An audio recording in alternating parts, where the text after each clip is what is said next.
Hi guys, so in this video we're going to be talking about two things. The first is going to be somatic hypermutation, and the second is going to be something called isotype switching. And so I think the first thing that we need to discuss is just when exactly these events are happening. So we're going to start with somatic hypermutation. So somatic hypermutation is a specific process in which the variable regions on BCRs on the surface of B cells undergo point mutations to increase antigen affinity. And so this is actually following a B cell. This is following B cell activation. So we have our B cell right here, and it has its immune globulin on the surface, which is called the BCR. And it can go through activation in three different ways. It can be activated directly by antigen. This is my antigen. It can be activated by, say, a antigen-presenting cell such as a dendritic cell. Or it can be activated by like a T cell, specifically a T helper cell. Okay, so following our B cell activation, so what exactly has happened here is we have found the specific B cell that has antigen affinity. So it's either going to recognize the antigen directly, it'll recognize the antigen being produced on the surface of the T helper cell, or it'll be recognized by the antigen being presented on the surface of an APC, such as a dendritic cell.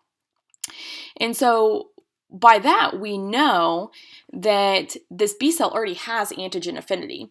However, the process of somatic hypermutation is actually going to increase antigen affinity even more. So we have a B cell, yeah, it has antigen affinity, but the whole purpose is we want to make it even better, a bigger, better, stronger B cell that's going to have stronger antigen affinity and that's going to elicit a stronger immune response. So the process by which it does this is somatic hypermutation. And what we're doing is we're taking a protein called AID, which is AID, and AID is actually going to be adding point mutations in the variable region of your BCR. And they're just really tiny mutations, so they're not changing it a whole lot. But the idea is that we are going to create a bunch of different B cells that are slightly different from each other. They all have their BCR on the surface. All of these BCRs now are slightly different because of the point mutations added by AID. And by doing so, we're hoping that we're going to find the B cell with the highest antigen affinity.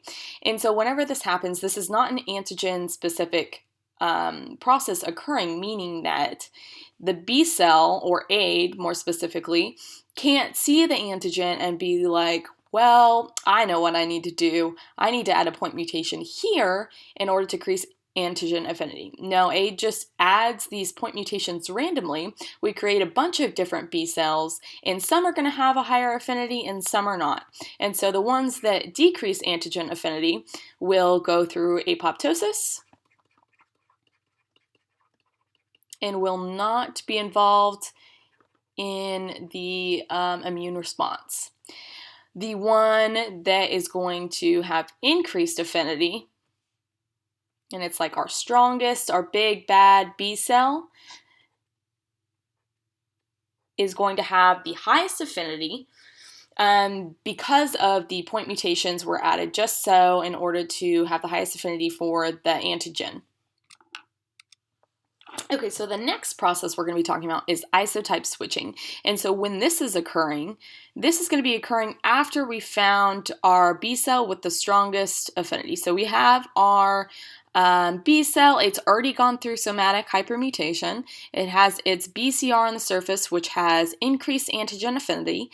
However, this BCR on the surface is going to be either in the form of IgM or IgD. IgD is less important, so focus on IgM. But why this is occurring is because when we go through VDJ recombination, which is a process that happens in B cell maturation, The constant regions that we're adding from our alleles are going to be IgM. And so it's just a constant process that occurs. All of the initial BCRs on the surface of your B cells are going to be IgM. But this isn't necessarily super useful for us in every immune response that we need, right? Because we know that different immune globulins have different effector functions. So this is what isotype switching does. It allows us to switch the isotype, aka the immune globulin on the surface of our BCR, so that we can elicit a different effector function that's specific for the antigen type or the type of immune response that we need. So again, this is going to happen through the protein called AID. And instead of adding point mutations into the variable regions of your BCR, now you're adding point mutations into the constant region.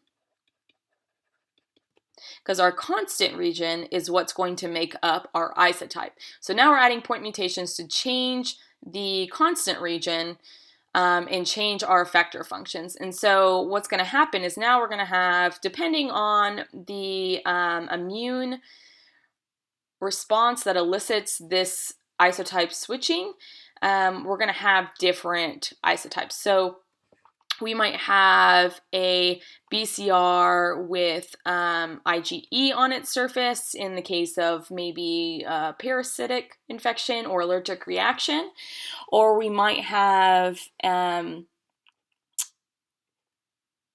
IgG if we need to activate the complement or utilize opsonization, or we could even have IgA.